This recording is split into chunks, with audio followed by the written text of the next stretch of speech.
Hey everyone, you are listening to the Divergent Conversations podcast. We are two neurodivergent mental health professionals in a neurotypical world. I'm Patrick Casale. And I'm Dr. Neff.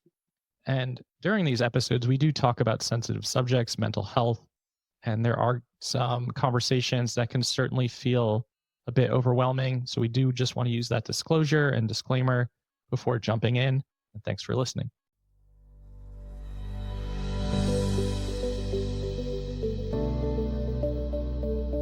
Hey everyone, welcome back to Divergent Conversations. We are talking about our post-discovery experiences and the identities that we are kind of sifting through and making sense of, the psychological experiences of discovering that you're AuDHD later in life. Today we're going to tackle ADHD, and we want to really send a special shout out to all the therapists out there because we would not be here without them, including our own, who helped us through our own journeys of identification later in life. And our sponsor, the Jane app for healthcare, which supports both mental and medical professionals as a medical records system. And we wanted to choose this platform because of integrity and because of how they show up in the therapist and medical communities and how receptive they are to feedback and support and trying to be on the cutting edge of doing things differently. And that really made a big difference for us when we were deciding on how we wanted to move forward. So shout out to all of the therapists who are using that software and doing the work. Mm-hmm. It is interesting. I'm noticing, so I'm listening to perhaps more podcasts than is helpful for my mental health right now. Speaking of mental health, I listen to a lot of political podcasts because I just can't not. And I'm noticing how many are plugging ads for mental health, especially like the big box mental health. Yeah. And it's interesting. I like that they're talking about mental health when they're not a mental health app, but I'm very like aware that, yeah, just a lot of people are struggling right now mental health wise. And so I was noticing that how other apps are talking about mental health. And in our choice, yeah, we wanted to go with a platform that we really believed in and that we think supports the therapists who are like doing really good, hard work. Like I know a lot of therapists are really burning out right now. 100%. And if you are going to go down that road and test them out, use code DCPOD and you will get 2 free months to kind of mess around with it and decide if it's the right platform for you. Alrighty, here we go. ADHD. ADHD. Here it is. Yeah. How many times will we reference autism in this conversation? Do you want to say over, under 6? I think we should make a game of it and where people can message in and tell us you diverge to autism X amount. And let's not actually count, but let's try to estimate at the end of the conversation. How many times did we make the ADHD conversation actually about autism? Okay, challenge accepted. So if you listen to our last episode, we were kind of looking back at what it's like to discover that you're autistic later on in life and what it's been like to unpack. As Meg and Anna said, pull out those dresser drawers and kind of reorganize, neuroqueer perhaps. Take a look at all of your identities and the intersectionalities.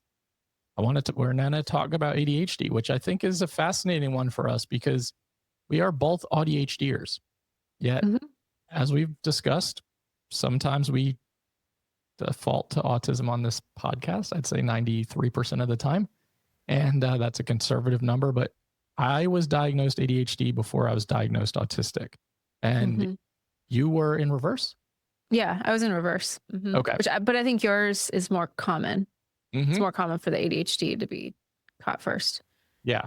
So do you want to share what that was like for you to have that experience, like autistic first, ADHD second? What was it like post-discovery when you were like ADHD as well? Yeah, that I just started feeling, partly I felt like I was starting to get greedy with my labels. I was like, sure. And partly because autism was a big one to take on, a big identity. There was a lot of kind of, I guess, I don't want to say proving, but yeah, maybe justifying that, yes, I'm autistic. Here's why, here's the reasons. And then I was kind of almost embarrassed of like, oh, and now I'm saying I'm ADHD. So there's some of that, like that imposter syndrome around taking on another identity. I also, I've shared on here, like it was a little bit harder to see it in myself at first, but that, I talked a bit in the last episode how helpful the autism lens was in my marriage. I actually think the ADHD lens was even more helpful because there was a lot of things that was causing stress in my marriage that all of a sudden, like, and Luke is just such a gracious human where now, like he really, I hear people talk about how their partners do or don't come along on this journey with them. He very Yeah. much has. So it's, now when I make a mistake that's an expensive mistake for us or an inconvenient, it's like, there's Megan Anna's ADHD. Like it's in, whereas before it would invoke like maybe a more grumpy internal narrative for him. And Sure. so what was the question? That wasn't Is it- planned or staged, by the way. yeah. The question was post ADHD discovery, what was it like for you knowing that you were already Mm, autistic? And then you yeah. mentioned, like, it is oftentimes in reverse, right? For a lot of people, Yeah. they find out they're ADHD Yeah. first, and then a And couple years then, down the road, mhm, autistic burnout, boom, and here we are. yeah. Yeah. I also felt like it kind of made me one of the cool kids. So I was like, Mm, ooh, I have like this cool thing versus just this embarrassing autism thing. And I realized like, I'm not saying autism is embarrassing, sure. obviously, but that was part of my internal experience because I was still kind of in the early stages of the ableism. And for some reason, and again, and I don't know where this comes from, and I'm not saying it's a right reaction. It just was my reaction. Somehow ADHD felt edgier. It felt cooler to be ADHD Yeah. than autistic. Not that ADHD is cool. I'm not saying that. It's just for some reason, it was almost like this kind of balances out my autism in a way that makes it like I'd feel more comfortable talking about being ADHD than autistic initially. Mm, I don't yeah. know. Do they feel different to you? Like, Yeah. does that make Yeah. sense when I say like I felt like one of the cool, like it's No, so I weird, actually but think it does, because I think how society frames both neurotypes is quite different.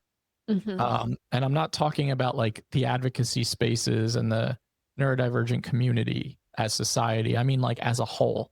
And I think that a lot of maybe the neurotypical population of human beings is like looks at ADHD and autism very differently. And I think that's where our own internalized ableism comes from, mhm, is framed by living in an ableist society. So I think when we frame ADHD, a lot of the messaging is like cool, artsy, creative, different, unique, maybe a little flighty, maybe they get distracted, the stupid squirrel memes and like some of that stuff. But I think there's this association of like, but thinking outside the box and being really creative and doing all these fun things and being more spontaneous. So I understand what you mean when you say one of the cool kids. I also mhm, think that for me, like I've said before on this podcast many times, I was not rattled by my ADHD discovery at all. Like it didn't, I don't even think it like registered to me. I think the only thing that helped me in those moments was because during that time, as I referenced in one of the episodes that we've just recorded, my ADHD discovery came out of struggles in my marriage and my relationship, because we were just married. We got married very quickly. We got engaged in 3 months of knowing each other. We got married the same exact year. And I was like so certain. And then all of a sudden life changes very quickly. And the permanency becomes frightening in a way. At least it did for me. And it felt like the walls were kind of closing in. And I just kept having romanticism about life being different, whether that was in a different state, in a different career, with a different person. I just could not get this idealism out of my head of like the grass is always greener, right? Once I found out I was ADHD, it just kind of clicked in as if like, okay, all of that stuff now makes sense. And I remember going to an ADHD therapist with my wife at the time, not my wife at the time because she's still my wife, going to therapy at the time with my wife and having that person explain ADHD to her. And she was just like, oh, like it was very comforting for her to hear that stuff of like, this is why Patrick does some of the things that he does. But in my mind, it was almost like an excuse or like a crutch to lean on in a way of like, mhm. yeah, I can make that behavior permissible because I'm ADHD. And so many white boys and people are ADHD. And I also had the shocking misconception that you could not become ADHD or diagnosed ADHD as an adult. Because in my grad school program, we did not talk about ADHD or autism at all.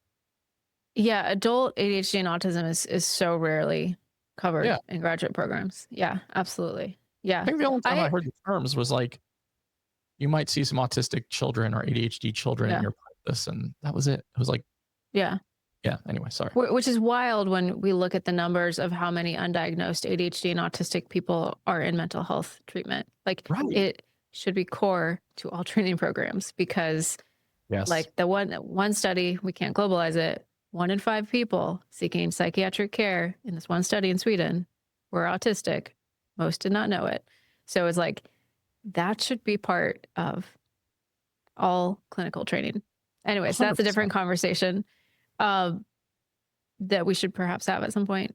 I, first of all, did not know that about your relationship history. Interestingly, Luke and I have a very similar history, slightly different in that I actually met him when I was 16. So we'd known each other a long time and had kind of tried to date at one point, but we started dating long distance and got engaged within 3 months and got married that same year, and then had a really rough first year of marriage. Like it's kind of amazing to me that we didn't divorce in that first year. Same. And partly it was him adjusting to my clutter and chaos, which I am much more cluttery and chaosy than you are. But and then it was the romantification. I mean, and I had PTSD at the time, but I didn't know it. So that was a fun mix to add to. And I was 24. I was so young. Yeah. Anyways, I had a very similar first year of marriage. So that's interesting. The other thought I had, we talked about relationships a lot in the last episode, but actually I would say relationships is also the thing I went back to with the ADHD lens. It's like, oh, that makes so much sense. Like the grass is always greener, the getting bored in relationships, and then assuming the response is like a different partner or a different context. That's actually, I would say that's been, I think the hardest thing in our marriage has been, I don't know that I agree with this. Maybe I do. I think the way it would be named is like my inability to be content.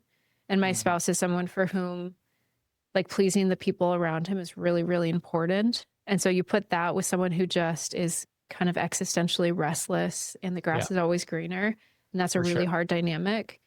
And so that struggle to be content in relationships, I think a lot of ADHDers struggle with that. And I don't think it's talked about enough, frankly, because it can bring on some shame and massive amounts. Yeah.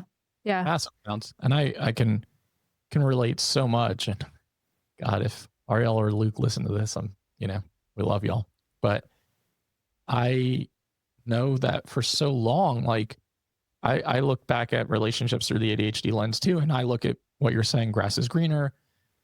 Maybe there's a better partner out there, a better whatever. But I also think about like the spontaneity and the impulsivity that came alongside the ADHD in relationships. Like, let's just go on a trip. Let's go like book this thing. I remember being in college, broke as hell, like book a trip to Ireland for my former like college girlfriend, for she and I for like 4 or 5 days, or like impulsively book a cruise for the same girlfriend in that span of time that we dated, like without having the money, without like thinking through the parts that needed to like be in place to make this a successful experience for both of us. So, and I would blame it on bipolar 2, which was my former diagnosis, or my gambling addiction, coinciding with like the impulsivity part of like, this is why I'm doing these things. This is why I continue to like self-destruct in these ways. And so ADHD for me was a lot of self-destruction and in a lot of impulsivity and just spontaneous behavior. Fast forwarding till now, I think it took Ariel adjusting to my neurodivergence in a lot of ways to make this relationship work, because she has always been consistent. And that for me at first as an ADHDer got really boring really quickly. And I was like, this relationship is fucking boring. I can't do this for the rest of my life. Yeah. And now I'm like, oh my God, what wonderful security and stability that she provides. Yeah. I've used a really similar metaphor, or Luke and I have, where like he's like the anchor and I'm like the waves, Mm, and because he is so solid and so consistent, yep. and yeah, it pains me that then part of being the waves, which also brings like that brings like I guess I am the one that will name like I'll like it's not just bad being the waves because you also create creativity and things or you see when things need to change. But I feel so much grief when like I am the one that's more prone to um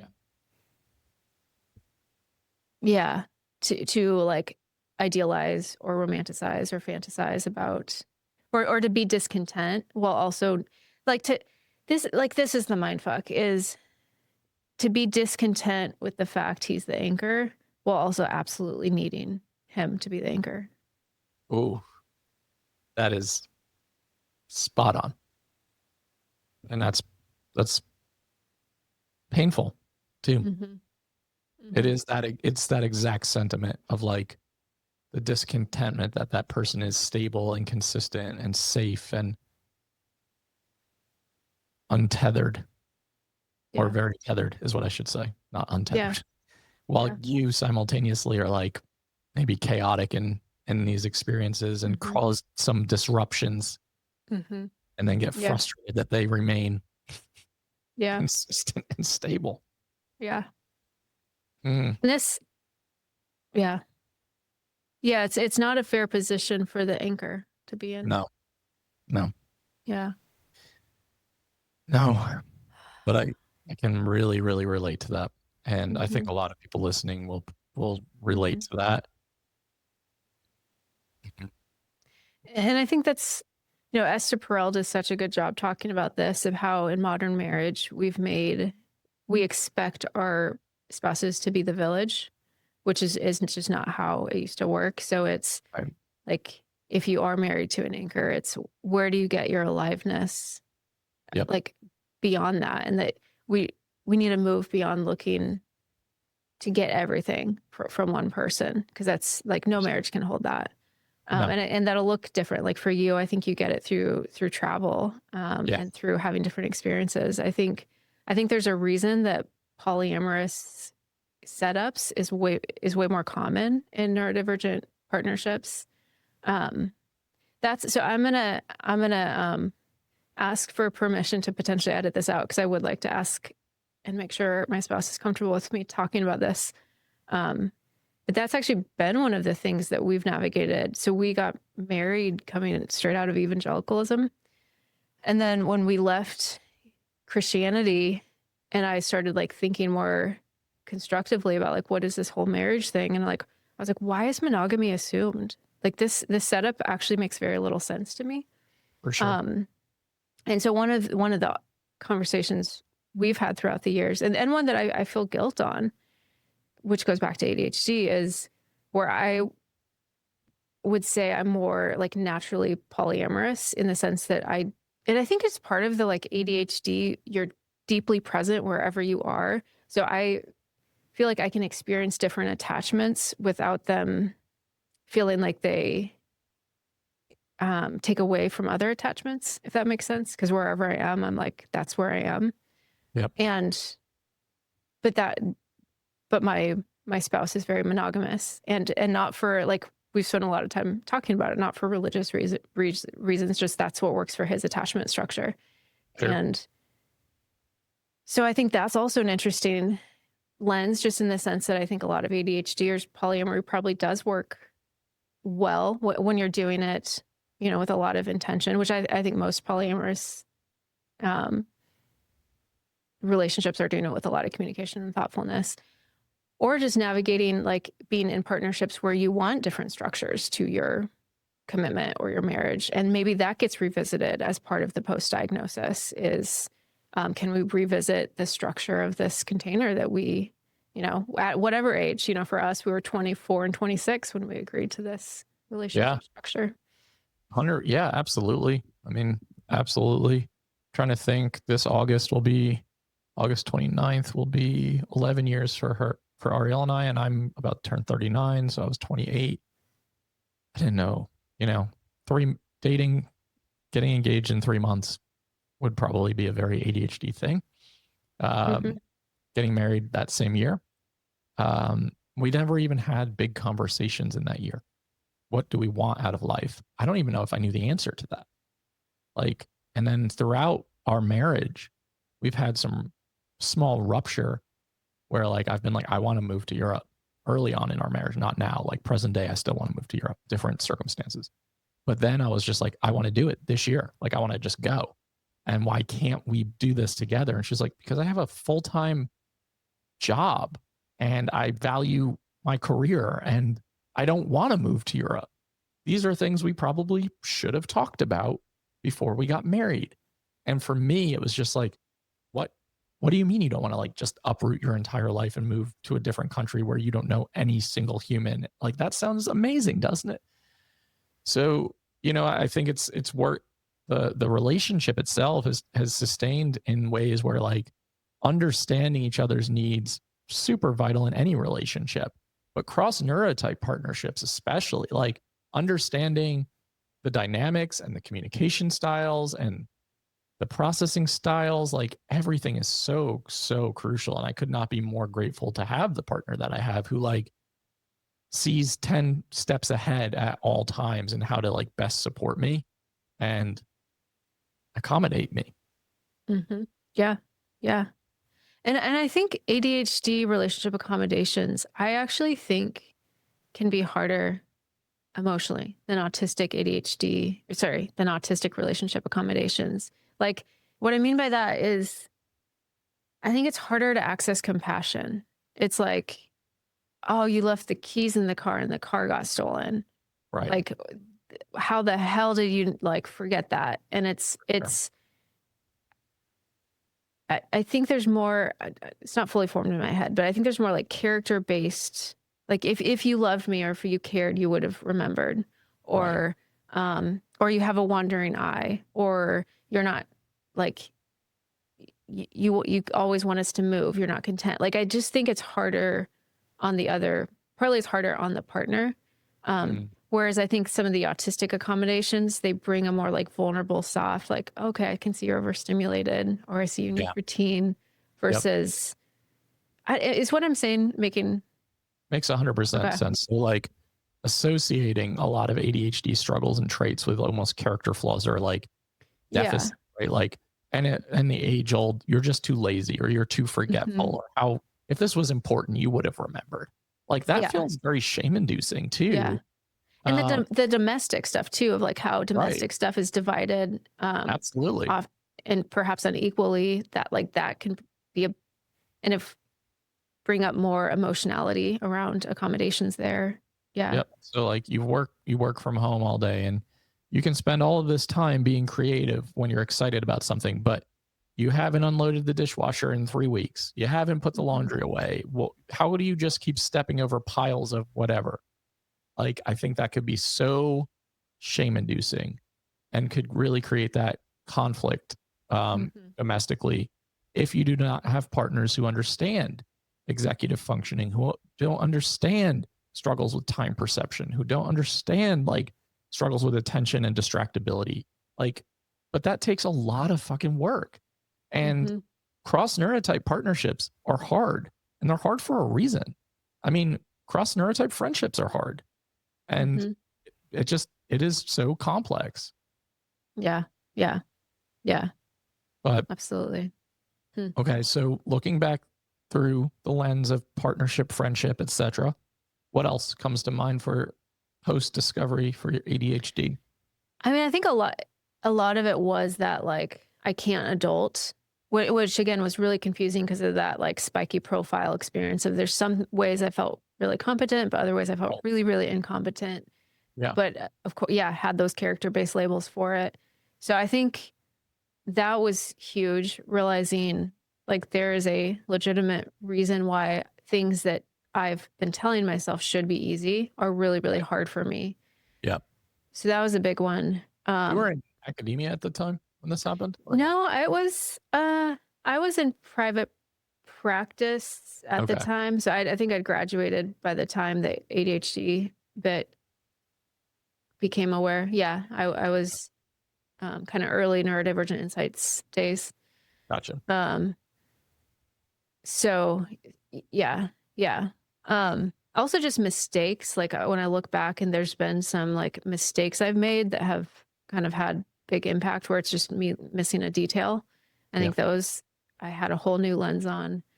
Um, yeah, but I think I would say that, like such a big one was really that romantification, idealization, always itching to like create a different experience than the experience I was living, and then how Yeah. that's kind of both impacted me, but then also my relationships and my contentment.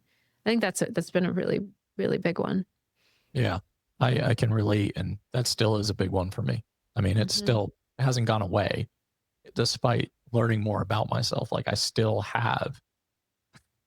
have that intense romantification of that perfect picture esque world where everything is wonderful and just right and a better environment and more relaxing and more enjoyable. Like I think about it all the time and it takes so much to like say, you're allowed to dream like this. And also we can't act on every single Mhm. time that you have this idea. Because one thing that I look back on a lot is the ADHD tax, specifically Yeah. how it's impacted me financially, where I have made some decisions, whether it be impulsively, whether I forgot a detail, whether it was truly just romanticism and idealism, and then all of a sudden it lost its like wonder.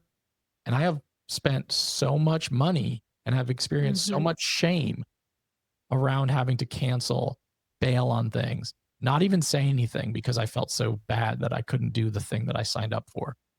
Um, and that for me is a lens that I have really re-examined a lot through. Mhm. Yeah. Yeah. Yeah.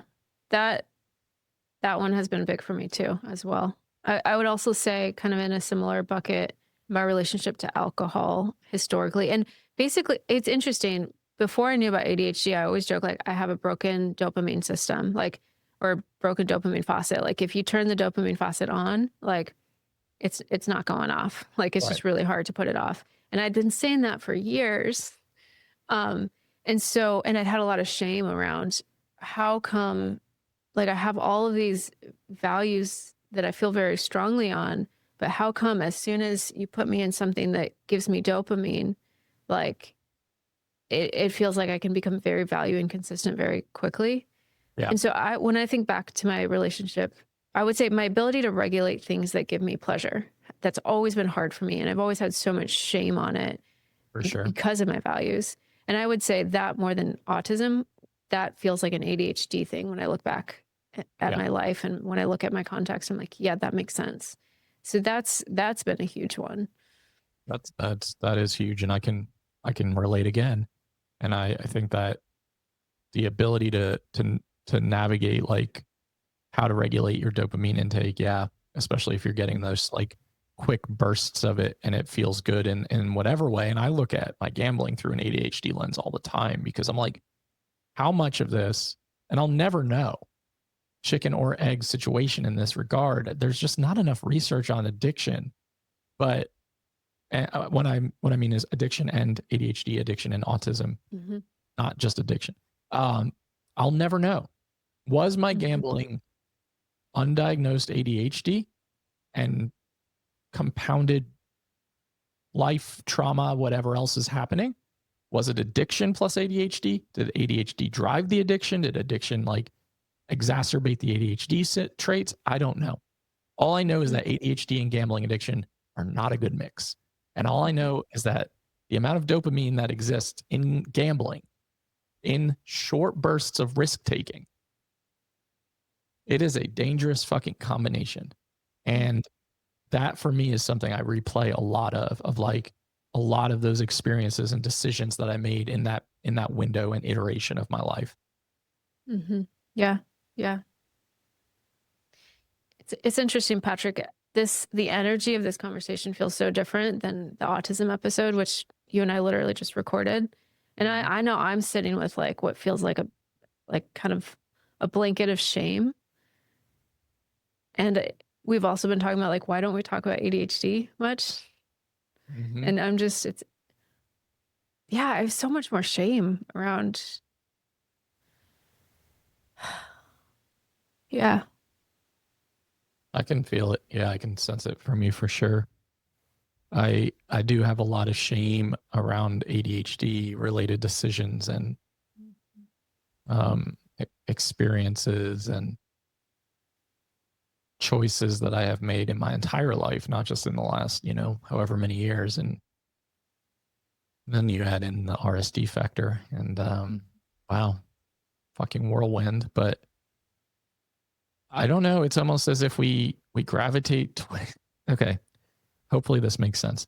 Almost as if we gravitate towards our autistic parts or conversations or identification, as if it's the anchor in your example of an anchor in the waves that are crashing, and we gravitate towards the anchor because that is our safety and our consistency and our stability.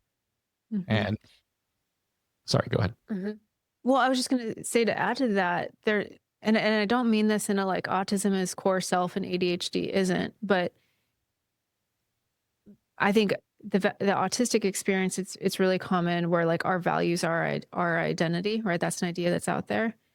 I think ADHD, what is hard about it is it can make it hard to live in value consistent ways. And so that's why it's not, I hadn't made this connection before, but that's part of why it doesn't feel as core to my identity is because of some of the ADHD traits. Those are actually the things that, can make it hard to live congruently to who I see myself to be, to who I want to be. And so it is like on an identity experience, there's some almost disconnect there. Yeah. Yep. And that's why I always feel like these two neurotypes, if you are in fact an AuDHD, are at war with one another, because the inconsistencies in some of the ways that our neurology is made up and the things that are really important to each are not the same. I mean, think about that mindfuck for a second, right? Autism, and this won't be every autistic person's experience, but autism is, I don't have values, I am my values, right? And so that's core to who identity is. ADHD can make it harder to live according to those values. So my values matter more for my experience of identity and self. And at times I struggle more to live consistently by those. Like, that's a mindfuck. Yes. And there's no wonder, for me at least, I can't speak for everybody. Can't even speak for your experience in this, that sometimes my autistic parts hate my ADHD parts. Like, there's like anger, like such anger and frustration. Because I'm just like, dude, I'm just trying to exist here. I'm just trying to get through the damn day without like being too overwhelmed one way or another. That's all I want. And then it just feels like they are just constantly playing this intense like tug of war back and forth. Well, it's kind of like what we described a moment ago in our relationships, but with ourselves. Like, if there's going to be some push and pull and resentment of like, waves, can you just stop waving for a minute? I'm getting tired holding us up. Yeah. And the waves might be like, why do you have to be such a stickler? Like, come have fun with me. Come play with me. Or they're like, this is what we do because we're waves. And like, that's what we're designed to do. Yeah. Yeah. This conversation is fascinating to me. And it's what led me to autism discovery was I'm actually just looking at my Bourdain painting in the background and like watching the Roadrunner movie of like watching how and there's no public information on this. So I just want to name that. Like, I don't know that he was AuDHD, but I feel it in my soul. And like that push pull that he talks about in this movie and all of his friends and everyone that's been around him was like, he was so unsatisfied and restless all the time, always needing to be on the go to the next thing. And yet there was this force that was like pulling him back home to safety and stability because he was so uncomfortable out in the world. And I was just like, I have never experienced something so viscerally in my life. And I was just like, wow, okay. So that's kind of been my experience is very similar to that. I haven't heard that before. That feels really powerful when you said that. Like that captures, I feel like, a lot of the things we talk about here, the like existential Yeah. dread, the restlessness that plagues us. That yeah. Hmm. But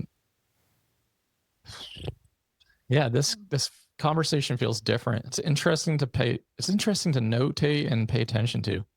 Mhm. Feels so much heavier. It does. Which It, is not like I like which is funny. We started the episode with I was like ADHD, it's part of being the cool kids. And it's like, damn, actually yeah. there's a lot of heaviness here. There's a lot of shame. And I've actually been saying this for the last year because I did a series last October on ADHD. And part of writing about it, I was like, I have a lot more internalized ableism to work through around my ADHD than my autism. Yeah. And so, and I think I helped name something of that today, which is because there's so much more shame. Absolutely. And it's hard, and it's also hard to like differentiate it, right? Like what is like, okay, well that's undiagnosed ADHD, and what is like, well, that's just me being a shit person. Yeah. And it's the whole like I think there's even we got a question about this, like, are you just using this label to like get off the hook, right? That is hard to untangle. Yeah. If we're gonna say like ADHD and autism, AuDHD, these are identities. It's really Mhm. hard to untangle and unpack like, why did I do that thing? Was it because of ADHD or autism? Was it because I just make bad decisions sometimes? Was it because I'm a bad person in certain contexts? Like, Mhm. and I think that's humanness, right? Like that is the complexity of humanness. And, it'd be really easy for me to look back at my gambling addiction days and be like, I gambled and made a lot of bad choices that are not congruent with my values because of my ADHD. Mhm. But in reality, it's like you did that because you were a gambling addict. Like you were in Mhm. active addiction. So the things that you did were fueled by active addiction. Yeah. Now, I don't think that ADHD didn't play a part, but But it's not as simple as saying that was my ADHD. It's right. like undiagnosed, unsupported ADHD obviously made you more vulnerable toward addiction. And then when Yeah. you've got complex ADHD and addiction, Yeah. that's going to drive things. And I think that is like, when can we have self compassion for like, well, yeah, undiagnosed ADHD, it makes sense. I was kind of more vulnerable for XYZ. How do we have self compassion for ourselves while also taking accountability, like taking accountability for those we've hurt, taking accountability for our actions? That Yep. does require, a bit of paradoxical thinking, or duality, as you like to say. Yeah. Yeah. Yep. Yeah. Exactly. So Yeah. it's just one of the it's one of those things that I think is just lifelong, and you just go through like different iterations and versions of yourself as you learn Mhm. more and uncover more and discover more and deconstruct more. And Yeah. like, I Yeah. don't know what iteration is next for both of us in the next 5 years, but I imagine it looks very different than the last 5 years. Mhm. Yeah. Yeah. So, Yeah. I have a couple itchy thoughts, and they'll just be itchy, but sure. I realize we're kind of at a wrap up zone. Um, I've had lots of people like say things like, if I'd known about the ADHD, I think my marriage would have lasted. And I think there is some research that suggests ADHDers get divorced at higher rates. And we've been talking about relationships a lot and like shame around that. There's also research around ADHDers being more likely to cheat. And again, I feel like that's probably not something we like to highlight because well, what am I trying to say? I, I think there's so much, we're often correcting kind of pathologized versions of ADHD and autism. So it can be hard to talk about like the harder parts of the ADHD or autistic experience, like harder to talk about the fact we're more prone to cheat or have affairs. But that is part of the ADHD experience, which I think makes sense. And I feel like Right. that's important to name too, as people are listening to this episode and we're talking about shame and we're talking about the ways it can show up, Absolutely. is um, that is an experience that is more common for ADHDers. And I don't know that that's talked about enough. No, probably not. I mean, we tend to shy away from things that feel taboo in society, right? So the acknowledgement of the fact that, okay, if there's a higher correlation here, does that make me a worse person? Or and I don't think the answer is yes. I think when we add in impulsivity and dopamine seeking and sometimes recklessness, like And grass is always greener, and yeah, novelty seeking. Yeah, it's like, okay, yeah, that makes sense. Yeah, yeah. So I think with ADHD, there's correlations with things like addiction, like right, cheating, like things that land us in jail that are harder to talk about. And so I think those are the things that often live behind closed doors, and then we have shame on, and then we're like, why am I the only one struggling with this? And yep, so I think we can be deeply affirming around the ADHD identity and talk honestly about the fact that there's increased risk and vulnerability to things that might not be value consistent, or things that bring on shame, or just things that, like, yeah, we don't want to be part of our lives, but we struggle to have them out of our lives. I think that's really well said. Damn, you wrapped us up twice today, really well. First Mm, episode, great final thoughts. This episode, great final thoughts. Um, no, I mean, I agree with you. I don't have anything to add to that. I appreciate that messaging, because maybe that can offer some like self-compassion and some grace towards some of this stuff, because it sounds like you and I both feel a bit more shameful about our ADHD parts and experiences. And I'm sure that we are not the only two people in the world who feel that way. yeah, I certainly don't think so. So I hope people who are listening perhaps can feel a little bit less alone in their shame if these hit on topics they have felt some shame on. Absolutely. And thank you for continuing to listen to us on all the platforms in YouTube, and we will see you next week. Bye.